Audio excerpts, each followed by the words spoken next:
Greetings, Enterprise crew. Captain Ian here to assure you there hasn't been a glitch in the pod matrix. With Lower Deck Season 5 right around the corner, we thought you might like a recap of how we left the crew of the Cerritos at the end of Season 4. Of course, that recap will take the form of the 2023 versions of myself and Ambassador Deneé rambling and sinning as we so often do. We'll be back Wednesday, the 30th of October for a brand new episode in your Subspace pod feed covering the Lower Deck Season 5 premiere. Until then, live long and Podsper. I really need some new pod puns. Ambassador? I got chills. And I'm like, I'm watching a fucking cartoon about Star Trek.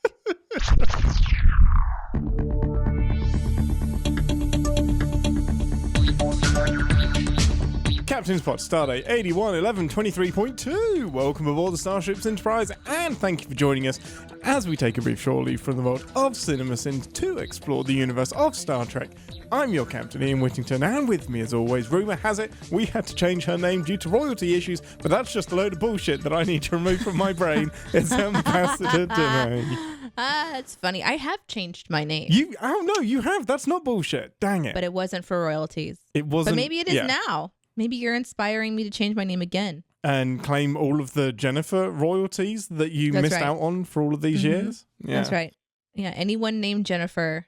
That was eye-opening last week. The live fact-checking that we had going on. Well, in what way? Well, the Nick Locano thing has just been in my head. The fact that we got Tom Paris because of royalties, and it's just not. And I'm sure I've seen that on like a Blu-ray DVD extra thing where they've said this to me, but I've just invented memories. Don't trust your memories, people. That's this week's PSA. That's right. If you think that you've given us a 5-star review, you haven't. Go do it now. Go do it right now. No, I know what you mean about being corrected and feeling that defensiveness of like, no. This has to be right. This is my reality. This is foundational. Yeah. And then we stopped the show, did our own research, and then restarted the show. And I'm so happy. Like for me, the big revelation was I knew I liked doing a live show, but I really love that the audience that's watching us live are sort of becoming part of our production team in a way. I love it because we would have put that out. I would have continued the myth. I would have sounded like an idiot to anybody that knows better. So we just instantly corrected it. The community brain. No one person is an expert. So yes.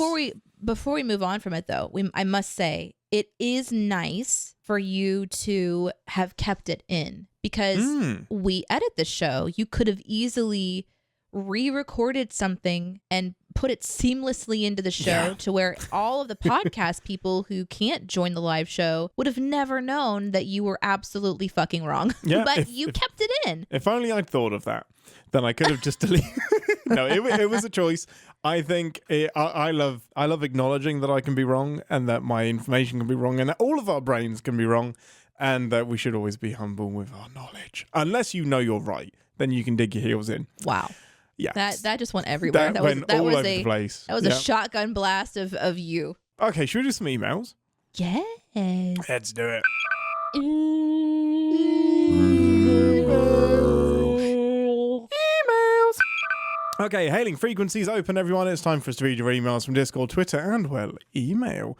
We have a beautifully, perfectly formatted email from Bethany Chatfield. It begins, computer begin transmission. Good day, Captain. Good day, Ambassador. Like so many people, I would love to see more Strange New World episodes. Strange New Worlds, plural? Yeah, Strange New Worlds episodes. But what if instead of just adding more episodes to future seasons, they went back and did extended editions of seasons that have already happened?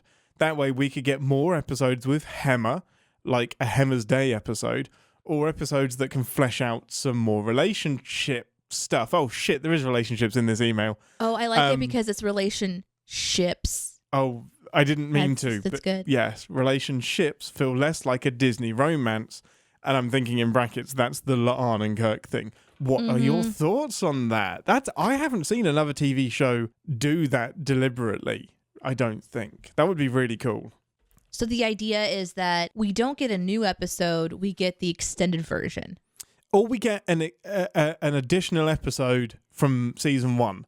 So like that would then become 11 seasons. Like we go back and like, you know what? We needed some more Hemmer, so let's do more around Hemmer. Or we go back and do the child that's been left on the planet to suffer and get tortured. We do an extra episode fixing that. What I love about this idea is that it feels a bit like Lower Decks meets Strange New Worlds, because there was a episode where it was sort of like, while the A-team is doing this is what you didn't see. Yes, exactly. And I really enjoy that. But I mean, I think this is a super good idea. In order to pull it off, there would need to be some resources. So in a world where there's like unlimited resources to go and make this happen, I am super on board with it. Or we just go back to making longer seasons again. Right. 20 episode seasons, please. But I don't know if that's our world any longer. It really doesn't seem like it is, which bums me out because I feel like we are missing out on something. But let's go to 15. Let's go to, let's just go a little bit longer, especially when you have a set like Strange New Worlds. Like that beautiful ship. It's glorious to look at. Completely agree. Where I've landed is that I wouldn't want it to replace season 3. I'd want it as well as, which just leads us back to having more episodes per season. So I want us to, I think how Star Trek usually ends up doing this is they'll continue into the future, and in anything that's like intriguing or has perked the interest, they'll go back and do a follow-up episode on it instead of this adding extra episodes. But I would love it as a between seasons thing. If we just have 20 minutes of this is what happened after this episode, or this is what happened that you didn't see. But I wouldn't want it instead of a season 3. But it's an interesting format thought experiment. It is. And I would love also for this to just become a standard. Like, what if while recording these shows, they purposefully had an extra 15 minutes of content that they know is going to hit the editing cutting room floor, or they could just film in adjacent to the main story. Yeah. And then they release those bits later. So you're still using the moment and the momentum of creating the show while it's normally being recorded, but you know that the bite-sized bits are going to be released in a different format later. But yeah, it requires a lot of forethinking. Oh my goodness, yeah. Obviously, we need to just forward this email on to some executive and be like, hello, do this. Exactly. We can brainstorm with you. Please bring us onto the show. Any of them. Any of the shows. I don't care which one. Amazing. Well, we do have, we got a lot to get through this week, so no more time for emails, but we do have a nice little pile building up. So if you haven't heard your email yet, it will be on a future episode. I promise. And let's get back to the show. Okay, this week's episode, it's the season finale of season 4 of Lower Decks Ambassador. We've watched another 10 episodes of Lower Decks. Yeah. Before we get into what this title is and our predictions and whatnot, how do you feel about the season overall? I've really enjoyed it. I think that we've seen some of the parts of the show that sing really well in different episodes, you know, like their humor and the quick wit and the faster pace, the Boimler freakouts, but they've also developed the characters enough that they're shifting away from the first season iteration, which is a really brave and important thing to do when you let your characters evolve, maybe even in ways that you don't want. I think that's one of my favorite things. Yeah. So like, for example, this is a pretty extreme example, but you've got like the Simpsons. These are characters that are forever and equally in one frame of mind. Like Bart is Bart, Homer is Homer.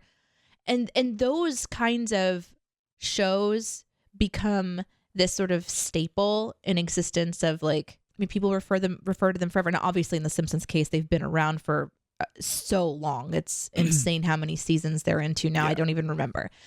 But those characters might have little blips and moments of developing within an episode, but it's almost like every episode is a reset back to the beginning of the day, which is a really interesting concept. Yeah. However, this isn't that. This isn't, and it could have that similar like Rick and Morty vibe where every episode is like a reset, and sure, some things are, you know, built upon and these super fans will know them and point them out and things like that, but it's sort of like an adventure every single time. And for this show not to do that and show some depth and intention of evolution is really exciting for me. Yeah. and it, give us some laughs and some really fun animation to watch. It's not something that lasts too long. And it's really fun for you, the super fan, if I'm picking up on that. Oh, this season's been great. I think I liked it better than season 3, which I don't remember off the top of my head. But I do remember I think we had a lot more inconsistencies and like frustrations around Mariner in particular last season. There were like some really great episodes, but then some wheel spinning.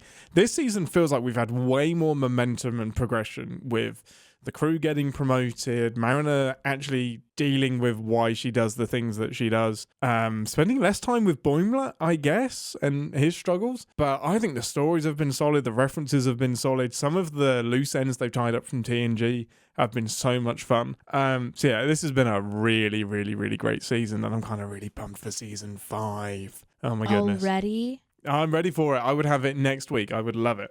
Wow. So, this week's episode is the finale. Last we left the crew, Mariner had been kidnapped by Nick Locarno, who we found out is behind the alien ship that is kidnapping all of these species and causing havoc across the quadrant. This episode is called Old Friends, New Planets. Any predictions for how this is going to get wrapped up? Well, you and Chat have talked about some Genesis machine, so let's just assume that we're going to make a new planet, because we have to see what Nick has been up to, what he has wanted from all of these ships, why he has been collecting them. Was it for pure chaos creation? Was it because he was looking for something specific, like a device of some kind? So New Planet kind of tells me maybe we're looking at someone trying to create a new world that they can dominate, which would be kind of that makes sense.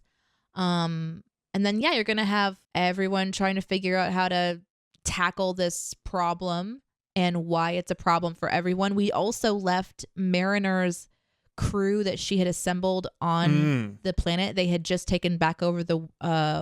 Is that what it's called? I think it was a bird of prey. Bird of prey, yeah. Yeah. I couldn't remember the. Yeah. So they're going to be involved somehow. So I'm really curious how this is going to go and where it leads in the end, which, most shows will wrap up with a nice sort of everyone getting together. And I think my question will be, does it end with a Mariner accepting some kind of a position, like a higher rank? So my broad prediction is a planet. My specific prediction is that she'll be given her own crew. Mariner gets her own command? Yeah. That's a big one. Yeah. That would be show rocking. That would be really interesting. I love that. Well, my big prediction is that Locarno's plan is to destabilize the quadrant. Like, it is to set all of these people at war with each other so he can be an arms dealer or come out on top, or just kind of show that Starfleet isn't the way forward after being rejected by Starfleet. So I'm a little bit nebulous, but that's my overall plan for Locarno. Oddly specific, everyone gets demoted back to ensign. Oh my gosh. What a pendulum we're on. Right? We're either both massively wrong or somewhere in the middle. Why is it either that we're wrong or it's in the middle? How about we're right? No, because we're not going to be right, but they'll either stay the same. One of us could be right. Or one of us could be right. Yeah, I guess. It's possible. I would love that. It's going to be me. Right. It's me. Captain Mariner. I'm the one that's right. Captain Mariner. Yeah. Is she ready? Does it mean her mom dies? Deneé just killed off Mariner's mom. You heard and then it she first. takes over the ship. Yeah, like normal command, it wouldn't go to her second in command. Of course not. It would go to her daughter. Like some. You sort can't trust Ransom in charge. No. Just get nepotism wins all the way. That's Mariner right. immediately gets the ship. Exactly. Well, before the ambassador kills off any more characters, let's head over to the holodeck to watch the episode, and we'll see you all in 10 forward, 2 to walk out. Yay! Energize. Yeah.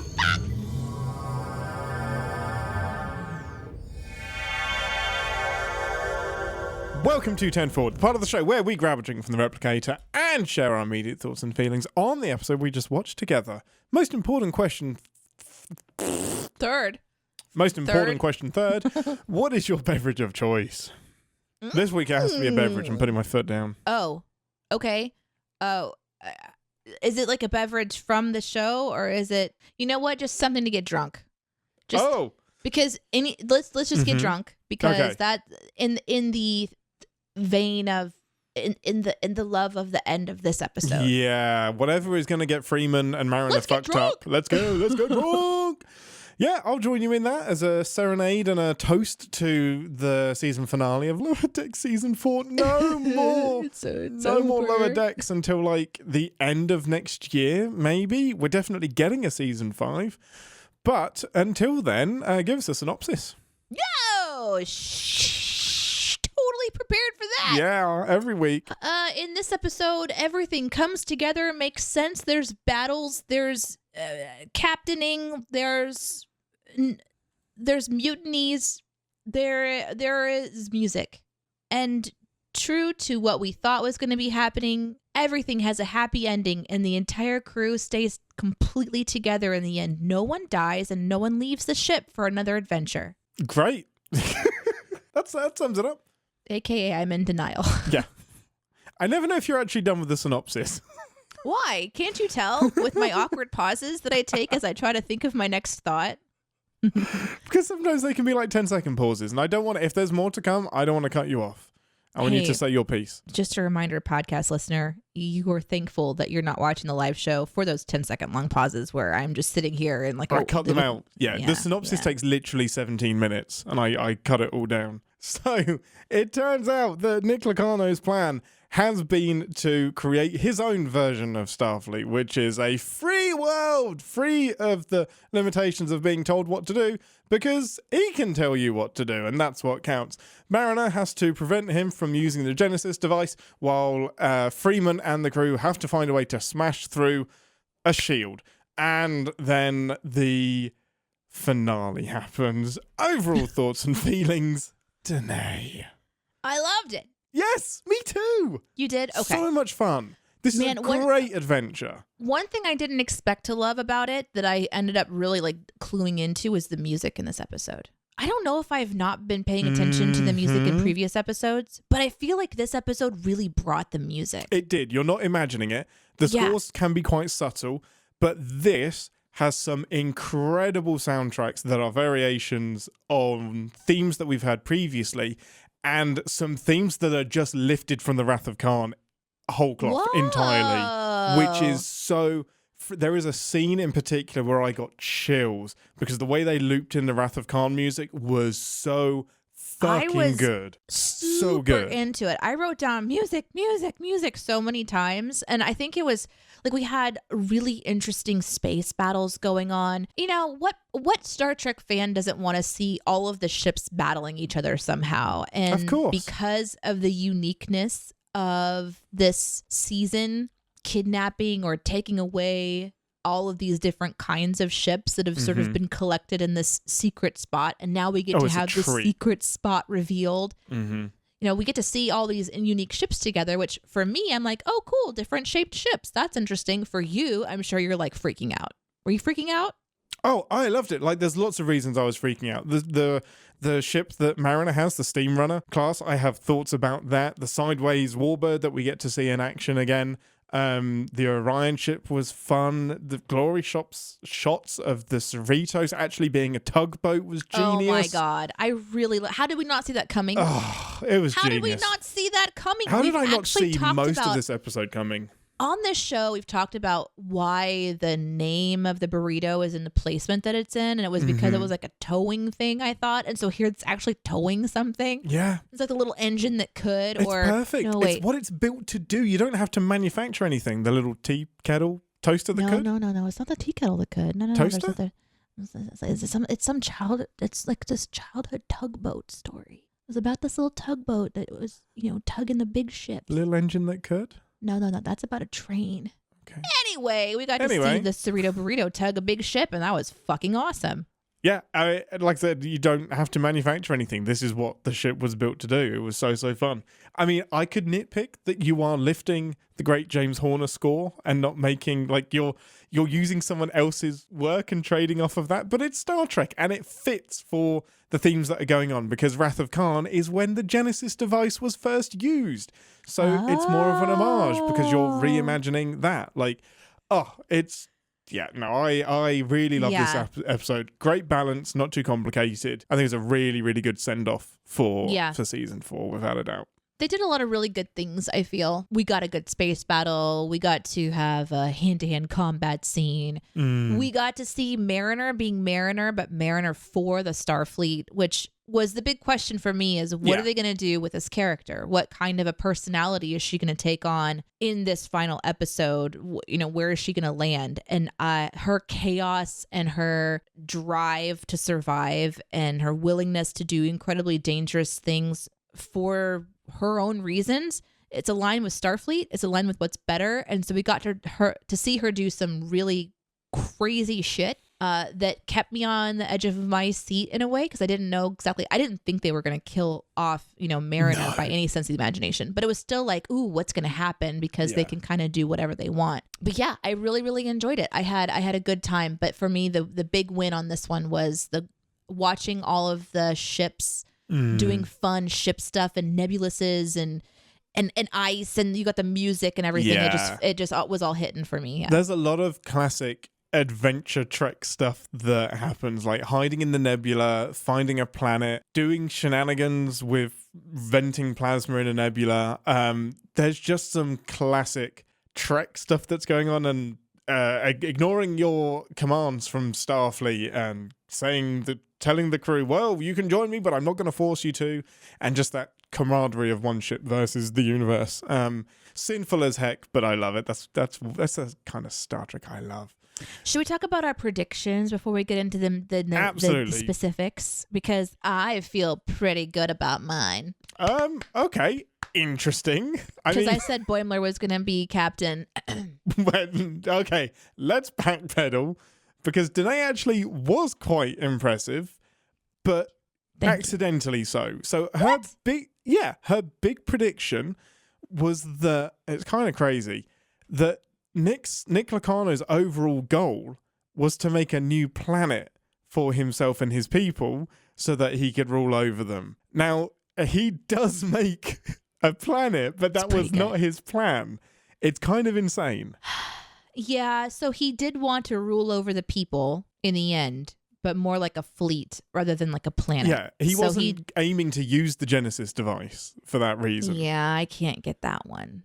And I can't get my oddly specific. I can't get my oddly specific one either, because I said that Mariner was going to become captain, and she didn't. Actually, Boimler was in the captain's chair, which was delightful. Oh, it was great. I'm glad they didn't mess around with that too much. They let him have his moment. It was great. But yeah, your specific one was Mariner gets her own command by the end of the episode. And that did not happen, although her and Boimler did have their own commands during the episode. So some really interesting adjacent predictions going on. My big one was that Locano was basically wanting to destabilize Starfleet and show the universe that there's a better way to go about things. I think you get it. I kind of get that. I think you get this point, because the gist of it is what I thought. He was alienated and wanted to make his own Starfleet because he got kicked out. Which he did, which he was attempting to do. He made the big, like, hey, come over here and hang out on my side of the world kind of broadcast. Yeah. So, yeah, I think you get that point. It's a typical, you kicked me out, well, fine, I'm going to make my own club. I didn't want to be in your club anyway. It looked pretty cool. Very childish. My very specific one was everybody would be demoted back to ensign, which would have been a swing, but it did not happen. And I'm glad it didn't. Although everybody almost got in major trouble for joining that was never going to happen. Our captain. Never. No. Never happens. Wouldn't it have been funny if everybody was reduced to ensign? Oh my god, even and Captain that's how Freeman. The next season starts with the entire crew having been reduced to a lower deck somewhere. Well, back to square one for all of us then. Mm-hmm. Well, let's kick off the episode. We started with a flashback to Mariner back at Starfleet Academy with her friend Sito, young Nick Locano, Wesley, and the poor chap that dies. So how did you feel about that opening? And were you a bit lost based on our explanation last week? Did it fit into place? How did it work for you?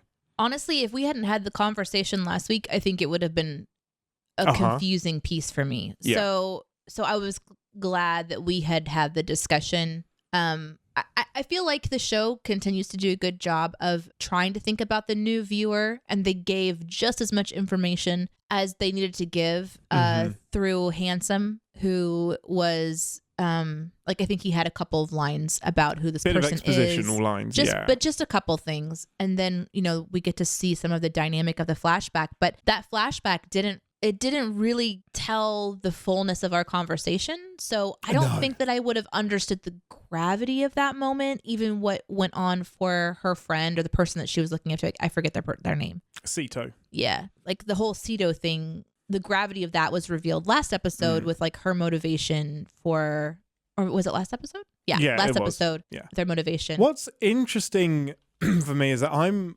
split in two minds about it. For the story and the episode, I don't think it's necessary. I think it's a bit fluffy and it's kind of there to just show, hey, Mariner was here. Bet you didn't realize that, and isn't that cool?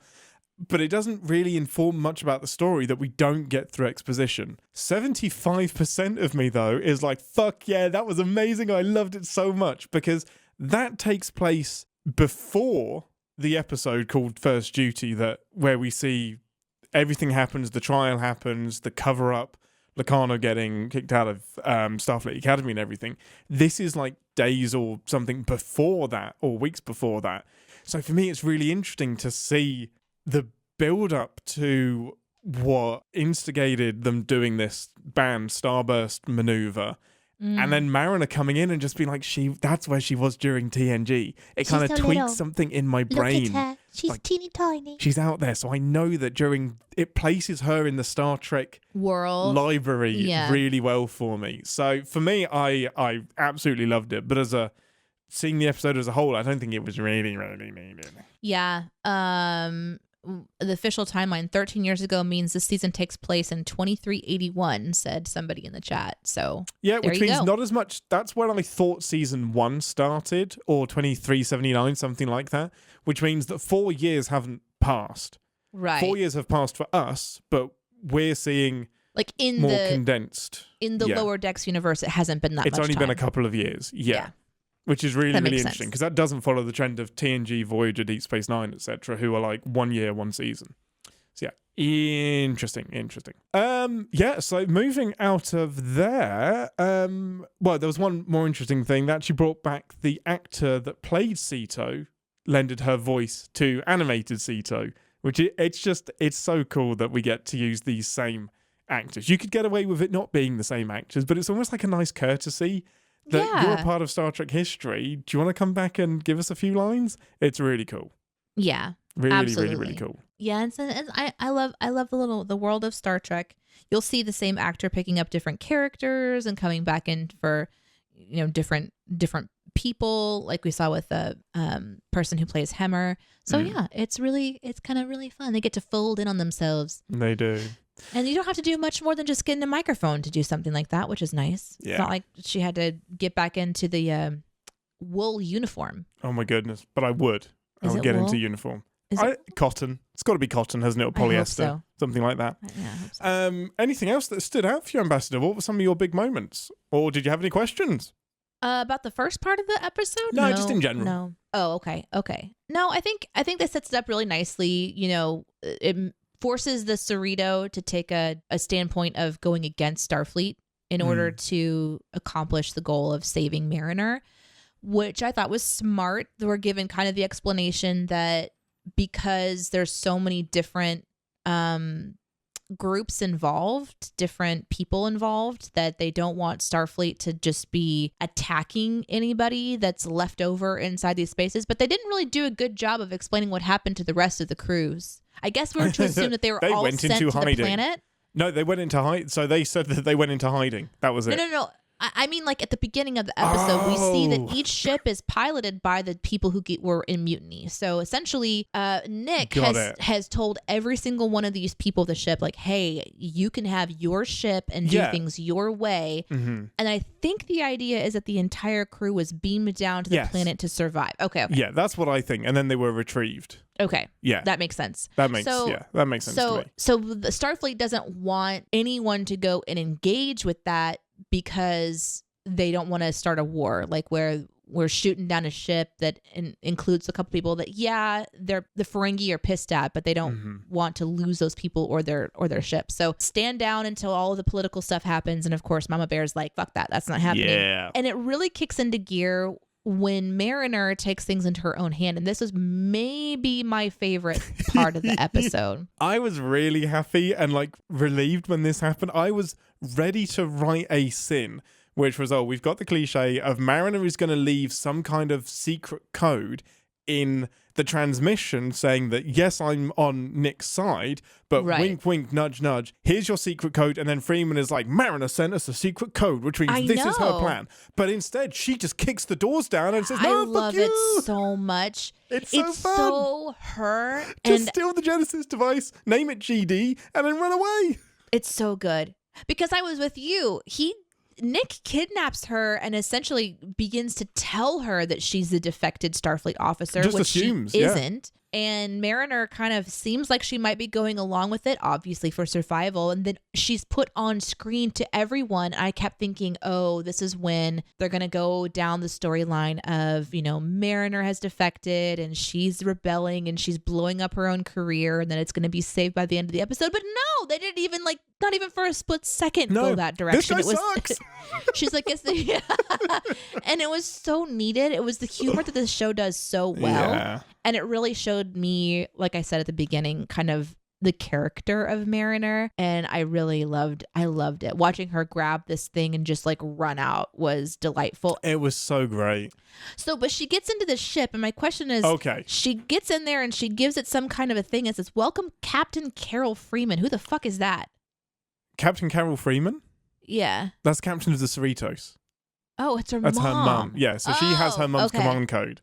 That just tells you how much I don't remember about these That was people's amazing. names. That I just was call beautiful. her Captain Mom in my head. Yeah, Captain Mama Bear. Okay, so she knows her own mom's passcode. Oh, that is 100% Mariner. I buy that. But so does that mean that the ship is okay? So what ship was she on then? Was it one of her mom's old ships? No. Because, captains will have their own...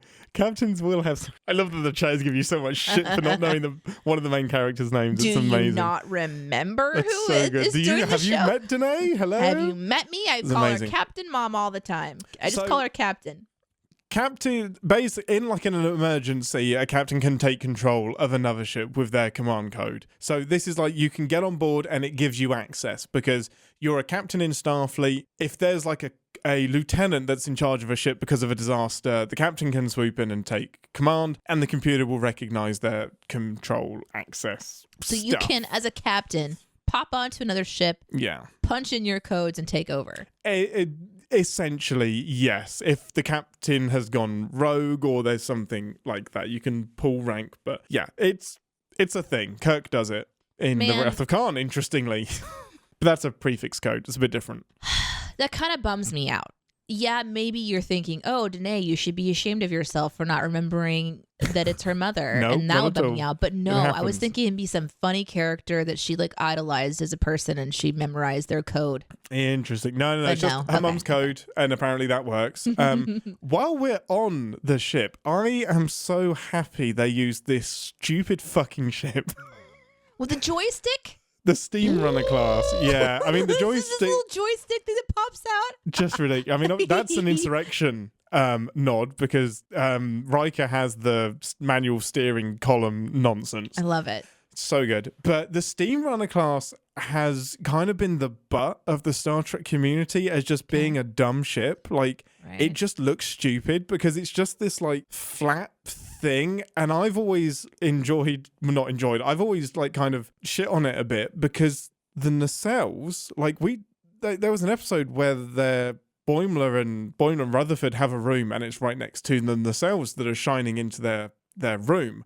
These nacelles are buried in the ship, and I just imagine them pumping out radiation into the ship. I imagine they should be on arms for a reason. And it's a dumb looking ship, but I kind of like it because it looks a bit derpy and it's a little bit of a stupid ship.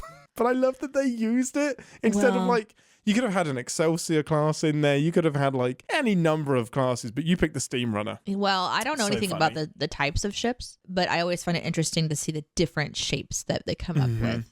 Not only for the Starfleet, which seems to follow like a similar pattern, obviously, for recognition in war. You want to have similar patterns, but the different kinds of ships that we get to see from the others as well. But it's always like lacking that joystick. So I don't care what the ship looked like. I love that, first of all, it looked like it was old school with like the wood paneling that's mentioned in this episode. Yes. The carpeting and wood paneling and stuff. It looked like it had that old vibe, and then the joystick pops out, and I was like, this is fun. I mean, that's definitely an Insurrection nod. And yes, I have always thought that Insurrection joystick was just dumb.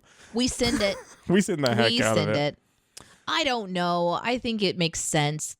It's the evolution of what we already do.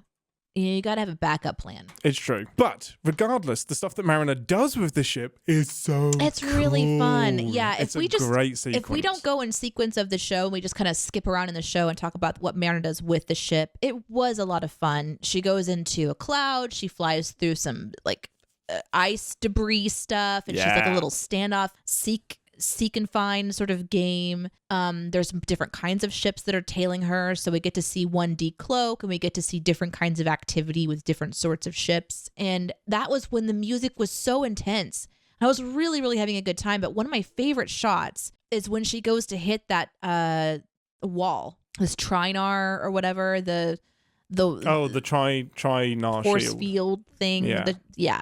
That was really fun because she like basically scrapes up against it, and it looks a my bit goodness, Tron. yes. It looks a bit this, and you got the shields all like lit up, and then oh my God, I know this has nothing to do with her ship, but talking about other cool shit we got to see a massive Orion like warship like slam into this thing and blow up. And I love that that's their plan. They go to all of this effort to get an Orion ship. It doesn't work. What are we gonna do?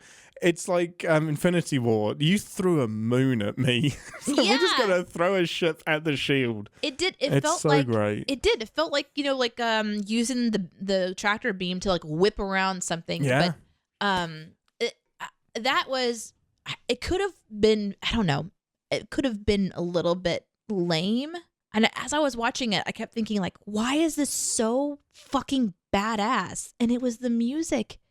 The music helps so much. So well and at every point. Is the part that's pulled from Wrath of Khan. Oh, was it? That sequence is directly out of the that's pulled out of Wrath of Khan. It's so good. It gives me chills. And you just get a nice glory shot of the Cerritos being a hero and doing what it does best. But what I really layered onto that is the captain's yacht coming in as well. I got chills. The zoom in. It's I'm so watching good. a fucking cartoon about Star Trek. And I'm getting chills. Clever. Because I thought, well, the captain can't be inside this big Orion ship. Because, Boimler is acting captain, which is a whole other level of badass. So, like, really elevated the scene that he's in the fucking captain's chair. Yes. And at first I'm thinking, that feels great. Why is he in the captain's chair? Where's her crew? And then their shot of this, massive Orion ship, and it's not working. And I'm thinking, well, why would they need to be inside there? And then it starts to blow up. Well, certainly they're not inside there. They're going to be beaming somebody out of there. And then out of like the sort of explosion and all this chaos that's happening from this impact comes the yacht. Yes, the captain's yacht. And it's like the first crew, the big honchos are all in there, and I'm just like, let's go. I literally was like, fuck yeah. It's a beautifully directed and orchestrated bit really of animation. It was so well done, and you don't have to bend belief. I feel like every ship is doing what it's supposed to do in that situation. It's they just so kind of like they just clever. launch in there, kind of hidden behind there, and just waiting, and then they punch it. They go through, they get through, and then so good. Mariner is eventually beamed out and rescued by the mother, and then the ship is blown to pieces with the paywall bomb on it. And I just thought all of that worked. I thought Mariner's position in all of it as this lone character that can do so much. They've shown us this the entire season, that this character is designed for taking on all of the pressure of a solo mission like this and kicking ass. If I guess I'm going to write down a sin because she was like, she just got hugs. Where were her fucking props? I thought she was going to get promoted again. I thought she was going to be full lieutenant, honestly. I love the argument that she has with Nick and like just calling him out on the carpet. Just be like, no, you're a dick. Your ego killed that kid at Starfleet. You're doing the same shit now. This is all about you and you taking the lead. She was fucking almost shot. Yeah, she was going to take that. But at the same time, she would have survived because that's just how everything happens. Of course. But still. So all of that sequence with the ship and like Mariner's sort of position was really, really delightful to kind of watch. The whole like B plot of the crew needing to get resources to go and attack this big wall. I mean, it's fine. It's obviously setting up for the departure of our beloved character. Tendi. Yeah. Why? You have got let's pause on that. You have got the contrivance of we can't fire first, and which forces the crew to find another way, which allows the episode to happen so that Mariner can have time with Locarno and we can have a B plot of trying to get the resources they need to win and set up Tendi's kind of sort of exit. So little bit contrived. They do go to this, space to like they go to the Orions, and then we get to see Tendi's sister again. There was quite a bit of like callbacks in this one. We have the Mark Twain callback, which wasn't needed at all, but I kind of love it. I do declare we've reached an accord. Computer arch. The fact that they didn't say computer arch is it's a crime. It's a crime. Absolute it was crime. The only good part of the Mark Twain bit the first time I saw it. Computer arch. I don't know. Sometimes it's like, they think it's funny, and so you're like, but it can't all hit. But they go to fight, and how did you feel? Like, how did you feel about the whole Orion bit? The fighting, the thing. Okay, yeah. I did too. It was a bit skip for me. It's the contrivance thing for me. It felt so out of place and disconnected from the rest of the episode, which can be fine. It's okay. But for me, okay, we did it. Fine, we did it. It didn't really sing for me. It didn't really do much for me. Definitely the weakest part of the episode. We just keep taking the piss out of Miglimo. Like, I don't know. I don't get what we're doing with him, to be honest. I was confused. I mean, the fluffing out, like, and this maybe is going into the sins part, but what didn't work for me about it was that everything kind of had like it went a different way. She didn't get the ship because Tendi offers herself. The fight looks like Miglimo is gonna win, but then somehow he doesn't, even though his opponent passed out, and he's still clearly like it, just because he couldn't get her off of him, he got squashed. So it's a draw, if anything. It should have been a draw. That was confusing. So I don't mind the idea that Tendi knew her crew well enough to send in the right battle person, but I also have a hard time believing that Dr. Miglimo would have been standing in the line and an option. But at the same time, they get to kind of create whatever, of course, whatever their systems are of being able to battle each other. They get to make up whatever they want. But it's also a classic. Tell him before he goes into the fight. You don't need to tell him in the moment. No. Great for us. It's a dramatic episode, but why didn't you give him a heads up? Poor buddy. You should have been like, just fluff up. Just like, hey, here you go, fluff up. She's allergic to your feathers, fluff up. That's the sentence that should have happened if we weren't in a cartoon. Yeah, that should have happened. Amazing. Yeah. Yeah, so a little bit skippable. I think so too. I mean, obviously we're going to get the warship, and we do get the warship, and that goes wrong because it's not actually a fully optimized warship. And then, of course, our crew shows their ingenuity by making it into a battering ram. You know what I would have liked more is that you could have done the Orion, okay, trade me for the ship, let's do that. And instead of having that trial by barter combat thing, have more time doing the engineering on the Orion ship. Oh, that's you a nerd. classic ticket. I want to see more I want to engineering. see more subroutines getting rerouted. Show me the gel packs. Show I me would've liked that the ticking- tension between these characters who think they're always right about engineering shit. Oh, fuck the tension. I want the countdown timer of these are the systems that we have to get operational. Like, here's what we need to prioritize to get this boat going. Like, I would have loved to see more of the getting to the plan that they landed on rather than the trial by. We didn't need more combat in this episode. I think that would have been boring as fuck. You would. Well, now I know what episodes to not show you. I don't know. Can you imagine dedicating like 2 or 3 minutes of an episode to them having a whole bunch of tech talk that fails and then arriving at the conclusion that they're going to use a battering ram, but then also asking the audience to not know that it's a battering ram until the big reveal at the end? It would have been such a tension. Allow me to introduce you to most of TNG. You just described half of TNG and Voyager in one sentence. Legit. Oh no. You're going to have a rough time at some point. Oh no. We'll avoid the Geordie episodes then, because that's all they are. Okay. That's amazing. You may be on the wrong ship. Apparently, I have a lot to learn about Star Trek still. Couple of other little moments. The only time I really got super eye rolly was when Nick said about the Trinar shield, and I was like, "What's a Trinar shield other than a plot device? Like, that's all it is this indestructible shield that they can't get through, but they can if you throw something big enough at it. But like, only I'm not for a moment. It just pops a little hole that heals itself. I'm not a fan of brute force beating energy fields like that. Worth it because it's an awesome moment, but it's like, here's this impossible thing that cannot be penetrated until you find a way to penetrate it. Yep, and I'm going to get to one of that in the Sins as well. Yeah, that's fair. I just really loved Billups. I like how everybody got a moment in this episode. I love how Billups got really defensive of the Cerritos. Like, he started rolling up his sleeves. It's like, she's not laughing stock of the she is the pride of the California class. And Shax or Ransom is the one that has to hold him back.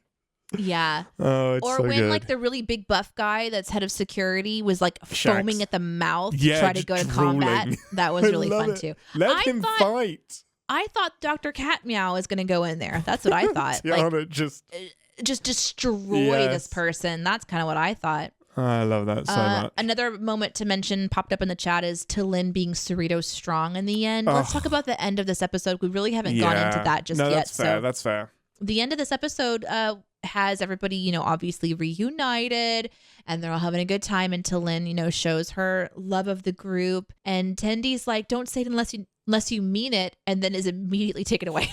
Like, oh, I'm finally getting the friend I always wanted. Bye, I love that she's she feels really part of the Lower Decks crew now. It feels like T'Lyn is in there, and they've just released a series of Funko Pops based on the Lower Decks crew. And Mike McMahon said if these sell really, really well, the next one he personally wants is T'Lyn. So I think he really sees T'Lyn as a Lower Decker as well. Like, she has really connected to the crew. I love it so much. It is really nice. And it's nice that it wasn't forced in every episode. Even the tension between Rutherford and his like rival engineer guy, that coming back up in this episode was really nice because we haven't seen that since they had their little tiff in the previous episode about like trying to kind of another make callback. Mm-hmm. Yeah. Really but then good. Even as they were like walking past each other in 10-4, like Rutherford, so good. That was really nice. Do we think that Tendi is gone? Do we think she's coming back? Because that was her last thing of You've Got This with the score was very ominous. Like, it almost felt like we weren't dealing with our Tendi. Or was that just her shifting into, I'm now not Starfleet, I'm in Orion mode to get through this? I don't know. I think that there's some predictions that the chat's been talking about her coming back in by the next season's episode 3. So I think like if I'm going by some of what the chat has been saying during our live show, that some of the consensus is that they wouldn't. bring her out. But this character is really interesting, right? She's not really been part of the medical team. She's been part of this like engineering. Like her love seems to be with Rutherford in the sciences, but in the engineering, like they geek out about all kinds of engineering stuff. Then they also put a stop to their romance. So this could be the end of a character that maybe makes an appearance, but she has essentially been written out of Starfleet at this point in time. Like she made a promise to go do her duties as this person. Now she either does such a great job that she gets kicked out by, the queen or whatever, because her sister doesn't want her around any longer. Like maybe she goes in and she does too good. So they can write her back in whenever they want to. Of course they can. Yeah. And reintroduce maybe a Rutherford interest, because obviously he was devastated, and of course, why wouldn't he be? But there is something to be said about having too many characters to balance in a show that has a shorter runtime and already has a big cast. We see a lot of characters every episode when you're talking about the A team and the B team kind of a thing. So I think that they needed to write somebody out. And with T'Lyn sort of taking a stronger approach of being the voice of reason in their group, I think it was a needed adjustment for just the storytelling aspect of what it would take to have a group of people that are adventuring together. Yeah. So I don't know. I don't think she's gone forever, but I wouldn't be surprised if she's kept from being a permanent character. It just seems like it could work. I think it would be insane to not bring her back. I'm 97.9% sure that she's coming back. It might be as a pirate for a little bit, but I think she'll be back in Starfleet. Like she's worked really, really hard. She loves it, and it was her goal. Be with Starfleet and to get promoted and to be there. And I just think the chemistry between our lower deckers is so good. So I, for one, hope she's coming back.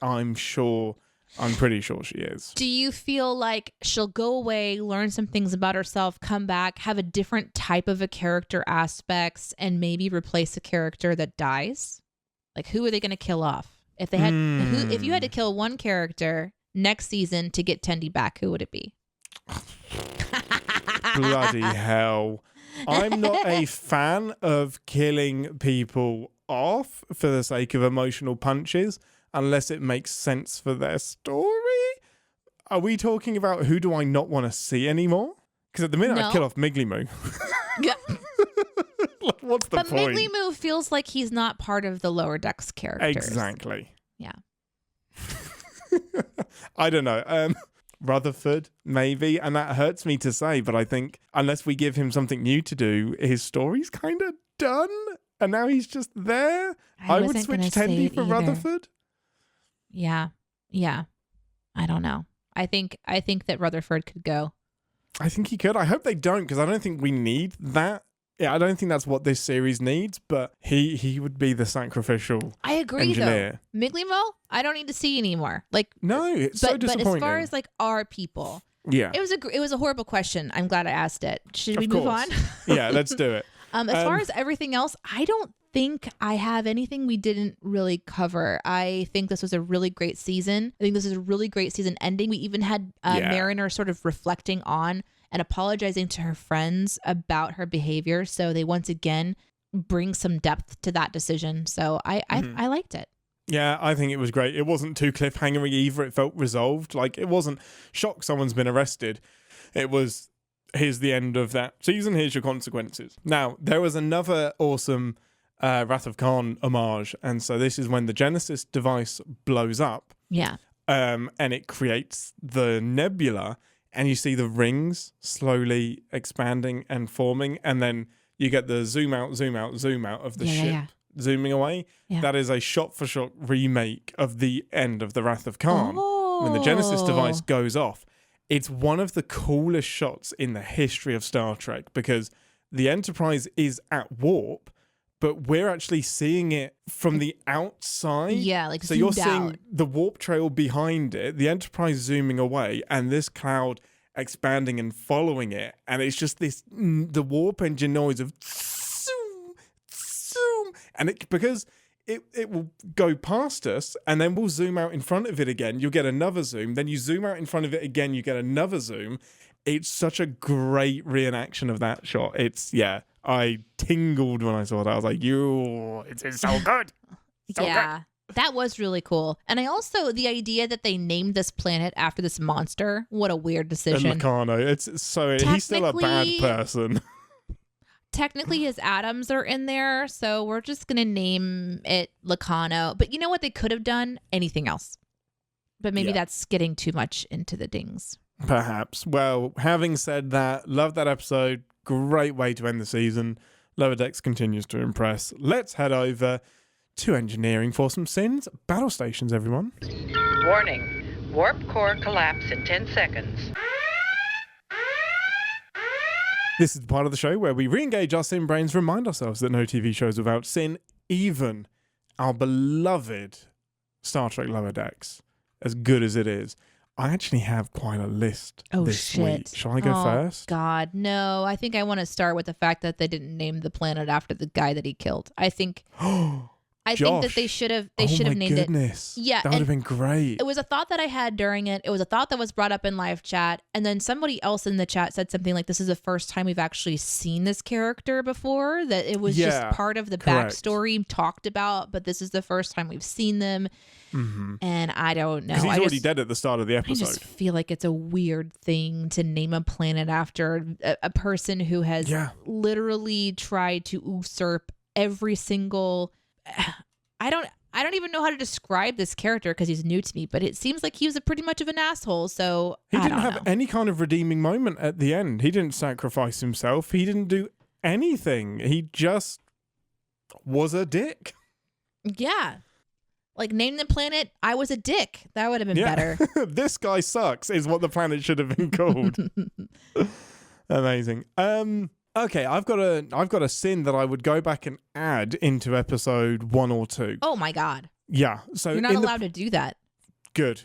I'm doing it anyway. Okay. You can court-martial me. The crew, you do not have to follow me as I disobey the ambassador's orders, but there will be a court-martial at the end of it if you do. In the previously on, it shows the Klingon ship getting destroyed. And it is, or getting hit by Locarno's transporter beam zappy laser thing.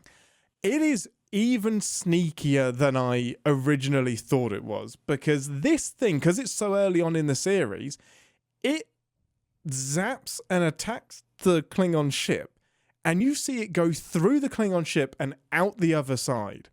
Like, it looks like it's penetrating it, punching a hole in it, and then exploding. And the rest of them, it's way more ambiguous. The closer we get to the reveal, the flashing light is more ambiguous. That one was really naughty. I kind of love it.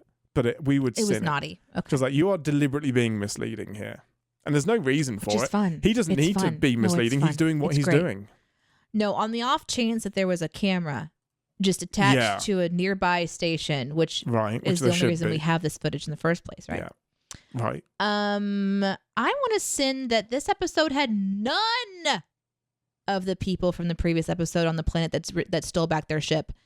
They literally rallied for Mariner and then did not show up at all this episode. There was no Klingon. There was no unified ship showing up being like, we're here to get back our stuff. Like they rally for her. And I guess that this ship also didn't have our crew as well. So we're starting off this episode with the assumption that at some point between last episode and this episode, this warbird appears with Boimler and pals and is like, hey, we're back. And then they're like, you know what? We're going to fuck off. Good luck. It would have been great to use them, wouldn't it? I think it would have been really fun to use them. Would have been really fun. Yeah. It seemed very, very peculiar. I agree with that. I agree. Yeah. Space Koala also doesn't make a return, which would have been... Oh, well, would it have been too much koala? Never. You shut your mouth. There is never too much koala. It would have been tricky to sin, but I would have gone about it somehow. It's the villain's plan and how Nick basically has to bank on the idea that Starfleet and the collected species that he's pissed off, the Ferengi, who are now allied with Starfleet and the Federation, the Romulans, the Klingons, the Cardassians, he's banking that all of them won't go in guns blazing. Because this adventure would have been over sooner if Starfleet had given the Cerritos the permission to go in using phasers and attack and whatnot. Somehow, he predicted that there would be a galactic accord to do fuck all about this until we've talked about it for a little while and decided the course of action. No. The Klingons, Romulans, and Cardassians are most likely just going in there because their pride has been hurt. I don't buy... I can kind of buy that it happened. I don't buy that Nick could predict with certainty that that would happen. And that's the crux of it. Like, his villain's plan is banking on this, and I don't think he could have done that with confidence. My next sin is this wall, this barrier that cannot be penetrated and you can't get out. But then they don't actually show us how they get out before the end of the episode. And sure, maybe it would have been boring. Maybe it was just going into like the main little hub station and pushing a button. Yeah, maybe. I guess it is. But they really like amped up that there's no way out except for by like Nick, and then Nick dies. But that doesn't mean that the shell around this thing he created, everyone's trapped in there. Yeah, he's created a big trap. They must have just turned it off from his ship, I would imagine. But his ship exploded. No, the steam runner, the Saber runner exploded. Mariner's ship. I think that's what blew up. But Nick's ship was still in the nebulous too. His ship was right next to it. Yeah. Everything's like... And it was a really big part of space too. There was like a fucking planet and there was like multiple planets. For a second, I thought it was the Q web from Encounter at Farpoints. You know that red grid that Q makes in space that traps the Enterprise? I kind of thought that Q was stepping in and he made the grid and he was teaming up with Nick. Oh, that's interesting. That would have been really fun. But yeah, I just got confused by that. It's like, wait, I thought everyone was going to be captured inside of this place because nobody could get out. Not even the people that were aligned with Nick could get out. But yeah, absolutely. I don't know. Yeah, it's huge and it's unexplained how it gets shut down. But yeah, I think they just went into the ship and turned it off. Maybe. I mean, sure. I guess like wah wah. For this big impenetrable space that can be turned off and on by a button. So Mariner needs to stop being great at CinemaSins because it's kind of annoying. No, it's not really annoying. It's annoying for me because then I have to backpedal on a sin. But there are 3 binars.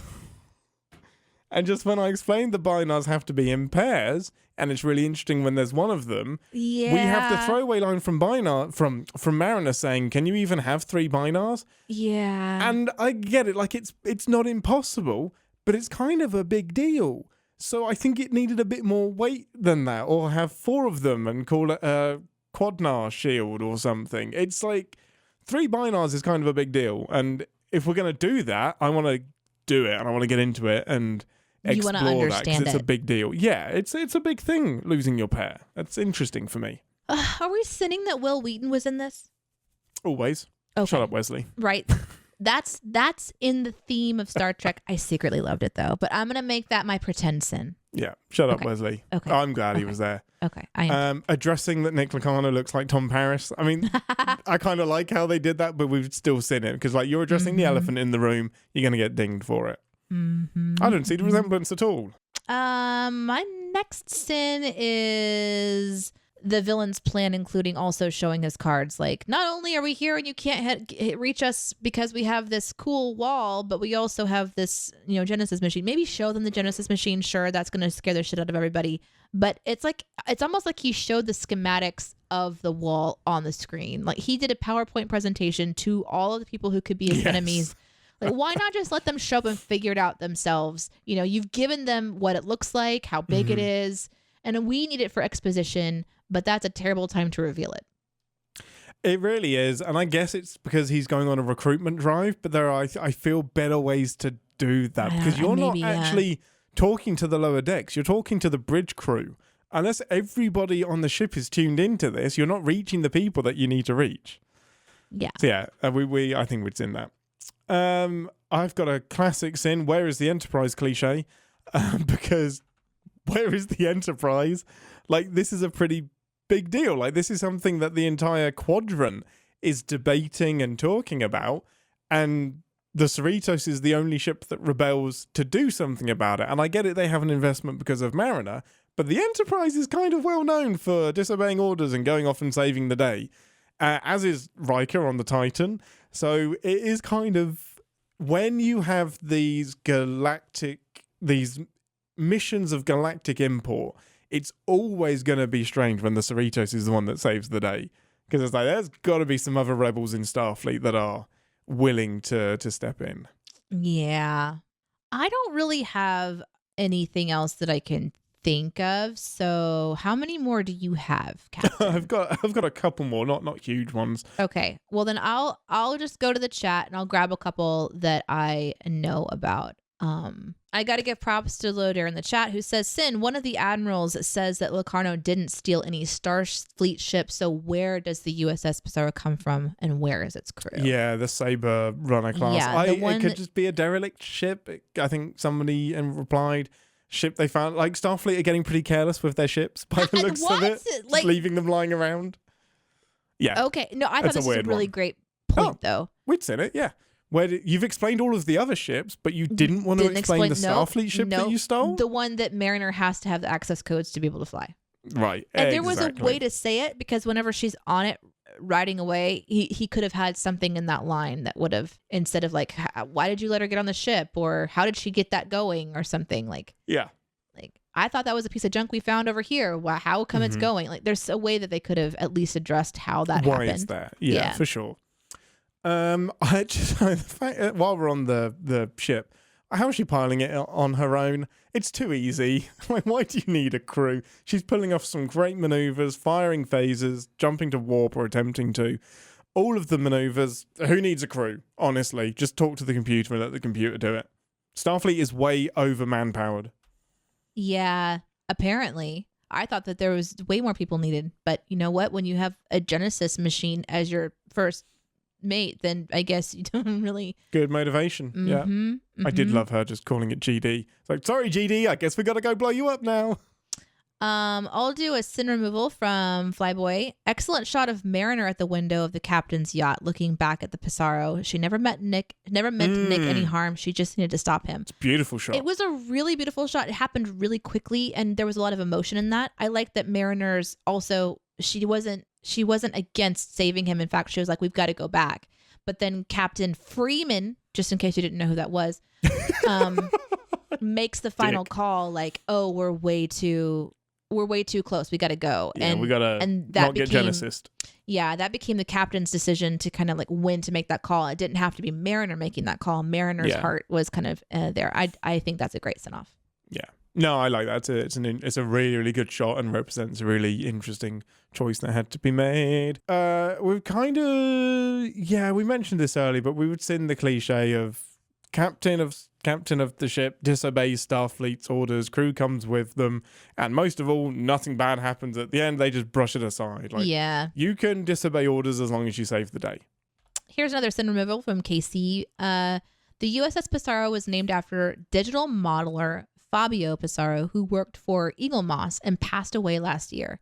His designs were used for the show as well as some of the models Eaglemoss produced.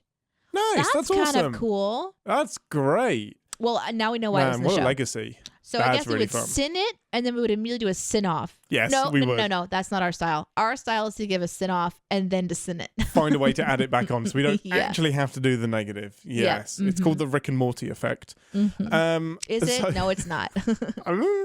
My very last one kind of is the cliche that it will take months. Somehow it will only take hours. This is the Orion ship. It's like, it'll take months to get the ship working, and yet they find a way to make the plan work in a matter of hours. Yep. Kind of a pass because they didn't have to get too much turned on, but it's still, man, you came up with this plan quick. It was so fun to watch. You want to give a pass for an episode like this. We would have a sin removal for that scene because it's so awesome. So much happens in this episode that is all about momentum movement and not explaining it, which is where our sin brains really get activated. It's been so hard to sin this season, so I still find it difficult to sin this season. I want to rewatch that scene right now. It's so good. David in the chat says, Sin, how much power would it take to put a shield around an entire star system? And many powers. Where was the generator? Regardless of how much Locarno sucks, he does deserve some props for that technology. I love that.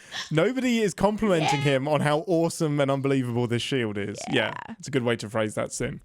That's pretty much all that I have. I'm sure we'll have a few more sins from the live chat if you hang around for the outtakes. Before we sign off, a big thank you for 100,000 downloads of Captain's Pod. Can you believe it? That's incredible. Between all of you, we have 100,000 downloads. That's thank you so really much. Cool. It's really, really cool. It's a fun ride. And I guess it means that we have a few people that will listen no matter what we do. So next season, when we're going to be reviewing something other than Lower Decks, it's guaranteed to blow ass. And thanks for downloading. Yep, sorry guys. So next season of Captain's Pod, there's not going to be a immediate break. You'll have an episode next week. Next season is going to have a couple of interviews that will appear. But next week, your homework, we're going to be doing some TOS. We're going to watch the original series. That's finally episode happening. With Captain Kirk, Spock, McCoy. Your homework is The Trouble with Tribbles. Are we watching Trouble with Tribbles? We're going to do The Trouble with Tribbles. Okay. The reason I've picked that episode is because it is a really fun one. I want to give TOS a fair chance. So we're not going to go in with the terrible, campy, crappy stuff. I want to give you a solid episode that shows you the crew having fun, doing stuff. It's up there like top 5 TOS episodes of all time. Right. Give you that foundation, then we do some crazy shit. But yeah, we're going to do a little bit of TOS and see how you feel about it. So we're going all the way back to the 60s, people, on the Sinterprise. Can't wait for that. Anything else before we sign off?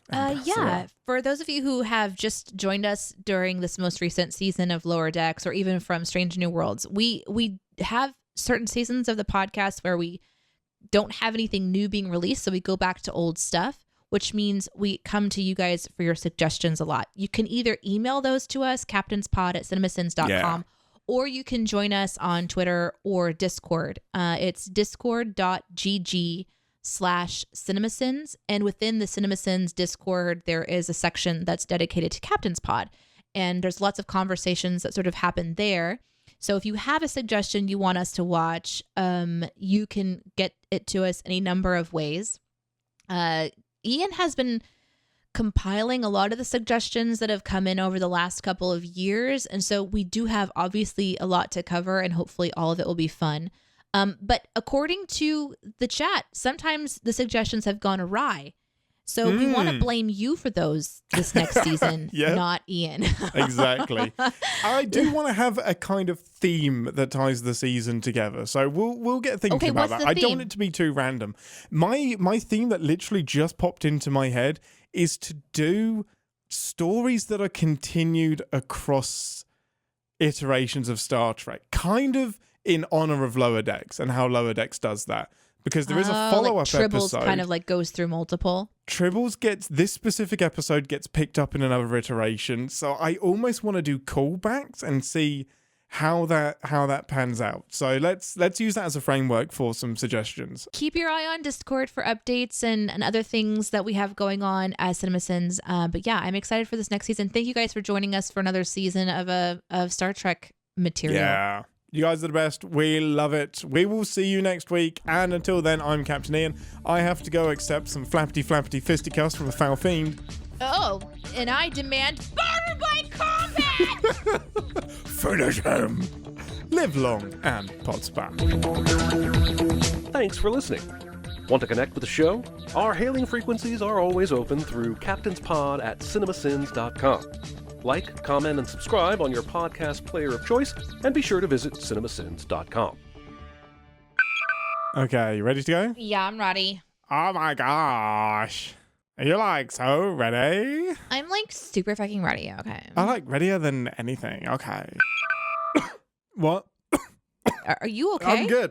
I just had my it was a fucking disaster, that last 5 seconds. I realized I hadn't added our cameras back to the stream.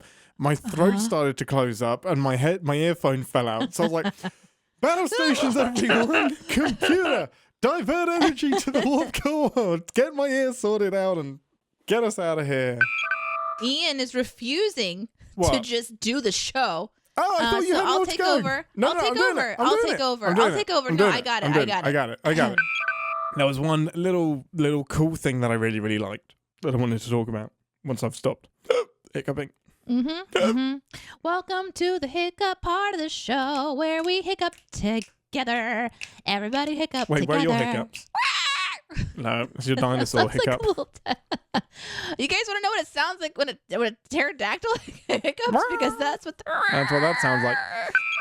My dogs are wanting to go outside, as they always do. Of course. I won't let them. So I think what I'm going to do is I'm going to, when we say go, I'm going to run over, hit the button, let them outside, run back in, hit the button, watch it, and then they're outside the whole time, and then I'll let them in and then do the show. That way it's not delayed anymore. Wait, what button? The go button. The go live button? So during that 30-second countdown? No. Sorry. The go play the show button. Oh, not clear at all. Got it. Not clear. None of that was clear. No. If I actually shaved my beard off, I think there would be riots. I don't know if you, Aaron, or Iris would actually look at me at all. If you shaved your beard? Yeah. I mean, yeah, we would look at you. That's how, I look at the people that I talk to. Would I like you anymore? No. Okay, let me just tell you something that's going on behind the scenes that you don't know about. Ian and Iris will sometimes start talking to each other. I don't stop this, by the way. So it's my fault. About something that Iris came up with on her own to store food in his beard to eat later. The beard nom nom game. It's evolved into called the nom nom game, and there are some rules, but they talk about it. And I know at some point in time during your visit, this is going to happen. You keep talking about it. Yeah, we're just trying to find a spare hour where we can decide the type of food and just the logistics of doing it. The latest thing is that she said she was going to get a pair of tongs to pull them out. And I'm like, why do you need tongs? You don't need tongs to do this. And she's like, what if it's a really big chunk of food? And I'm like, then don't do it. And my thing is, I'm over in the corner going, why are we talking about this like it's actually going to be happening? And then I realize, it's Ian and Iris. This is going to happen. And there are some rules about what is allowed to go in the beard and what is not. Yeah, anyway, there's a really good chance that you will have to shave your beard because what she puts in your beard to nom nom later is going to just congeal in there, and it's going to turn into a whole thing. We've made it really clear. We established that there would be nothing liquidy or sticky that's going in there. She's very clear on the rules. She's more protective of my beard than I am. I want to jump into this one. What does Deneé have against the transporter? Past few episodes has her wanting to run to the holodeck instead of the transporter. But let me tell you what I have against it. Okay, I've learned a lot after listening to Ian talk about Star Trek and transporters. And what I know is that part of me disappears every time, and I just... Oh, it's so much worse than that. And I need the exercise as well. It's so much worse. It's really the only... All of you disappears and is reconstituted as something else. Not just a little bit. Every bit of you disappears and is then reimagined from the computer's memory of what it thought you were when it picked you up. Can you imagine, no, if the computer just thought that you were going to be a little bit taller every single time? If it was reading your thoughts and just well, hey, this is what you wanted. Chat's saying you're wrong. Lodair, listen, come at we want to learn. As I understand it, the transports of the computer breaks you down into your constituent elements, transfers that energy and those particles along a matter stream, and then reconstitutes it as it thinks you were put together. It uses some fuckery to do it. I don't know how to talk about it. All I know is it scares me enough that if I could just walk down a couple corridors and get my steps in for the day, that's probably what I should do. We need to watch more Turbo Lift go wrong episodes that put you off using the Turbo Lift. David Ellis says, I get it. I'd love to have a transporter, but I would not be the first one to use it. This guy gets it. Yeah. Never be the first. Lodair says the transporter transports the original particles. I don't know. I don't know that that's confirmed. Cameron says it uses the pattern to rebuild you. It has to use the original molecules. If you use the particles available at the target spot, you wouldn't be able to beam things into space. Fair. That is fair. Moving your bits, guys. We're just moving our bits around. Moving our bits around. It's energy to matter conversion, says J.A. Yeah. And Phil says they kind of explain it in the episode where Riker got his clone. Yeah, there's got to be extra bits if you can make a clone. It's matter to energy, energy to matter. and it still is reconstituting that energy based on the memory of what it had. So it may not be new bits, but it is rebuilding you from memory. Nick says, I think it is moving your bits. Like, okay, best. I kind of want to have something that's like a bumper sticker that says transporter just moving bits. So this is like the Transporter Defense League. We're just moving bits. Just moving the bits. Oh, I love this. Michael Okuda said, when asked how does the Heisenberg compensator work, he replied, very well, thank you. Okay, I'm gonna read the uncertainty principle because I didn't know before now. This is a quick Google search. This is the first thing that pops up on Google without any clicking whatsoever, which means I've not clicked on this article. I have not verified this content. I am just going for a simple answer. I will say too that there's some really interesting formulaic equations in my eyes. There is a triangle with a squiggly X and a triangle and like a little fancy P. Math and like the little nom. We got waka, some waka, stuff waka. happening here. So obviously smart stuff is going on when there's hieroglyphics on my screen. Formulated by the German physicist and Nobel laureate Werner Heisenberg in 1927. Why did you say his name like that? I like trying to say words weirdly. You like moving your mouth bits? I really like moving my mouth bits. Werner Heisenberg. If I can swing my bottom jaw.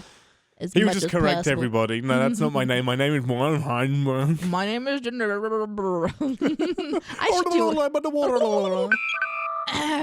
The uncertainty principle states that we cannot know both the position and speed of a particle. Correct. Such as a photon or electron with perfect accuracy. The more we nail down the particle's position, the less we know about its speed and vice versa. That is the quick TLDR, yeah. And how this relates to transporter beams and why I would prefer to walk somewhere, isn't it obvious?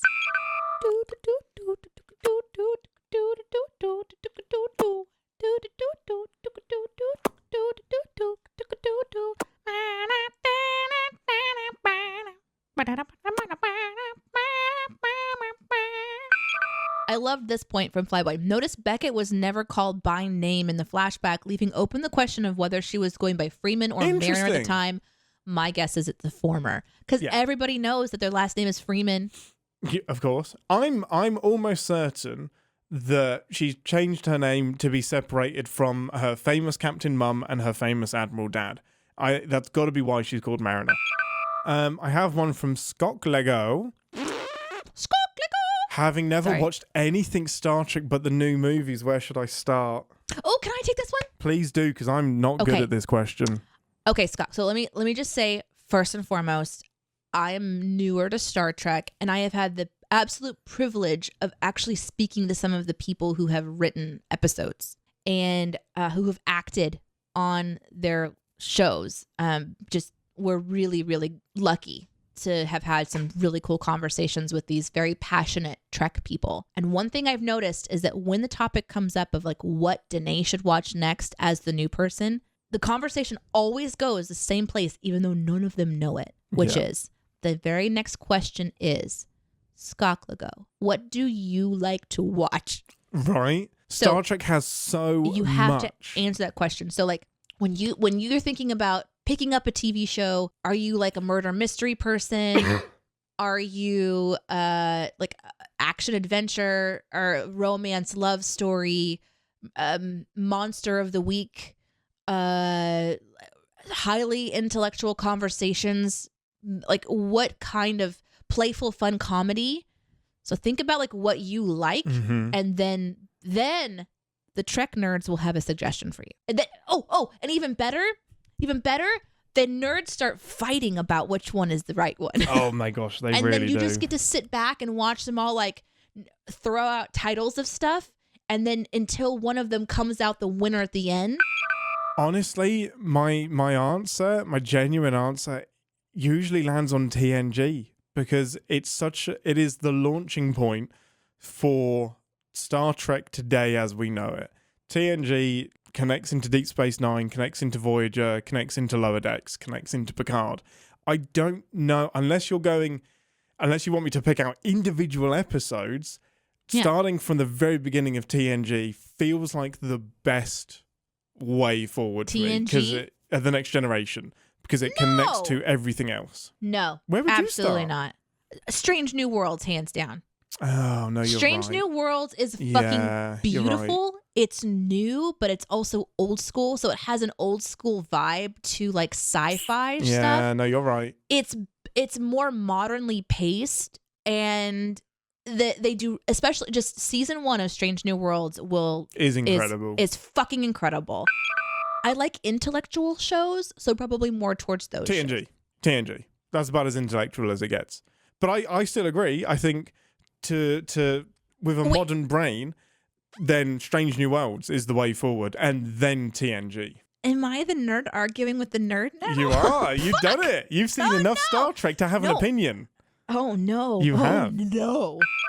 Deep Space Nine is pretty intellectual too. Like when you were talking about intellect, I was thinking Deep Space Nine because TNG for me is more like fun and episodic and not really intellectual, but like Deep Space Nine seemed to be really in on itself. Like it stays in that world and it has a continual story that it's constantly building on, which seems to be pretty intellectual. It's possibly the least Star Trek of all the Star Trek though, because by the time you get into like season 5 and 6, you're really serialized.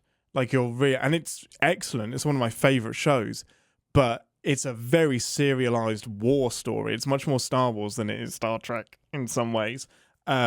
Shoot me, but fine. Interesting. TNG feels like core Star Trek to me, but I agree. Season 1 and season 2 aren't great places to start. So I think with TNG, it is a good idea to find a watch list, and here are the top 20 episodes of TNG to start with, because they can be watched in isolation. It's good to take it and do it. Lodair has offered to send you a watch guide if you would like. You guys are on different platforms. I can include it in the episode description because I have that from you, Lodair. So I'll make a note to put it in the description of this episode. When this episode comes out next week, just click on the description of the episode and there's going to be a watch guide attached to it. Oh, Slab has done some maths. I was told there would be no maths. First Lower Decks episode is Stardate 5743-6, putting it in June of 2380. The last star date in a few badges more is 5893-4, and set it as December 2381. So all 4 seasons are within 18 months of each other. Yeah, that's what I thought, actually. Nice. Bravo. That's really, really cool. So that puts it right after Nemesis. Math.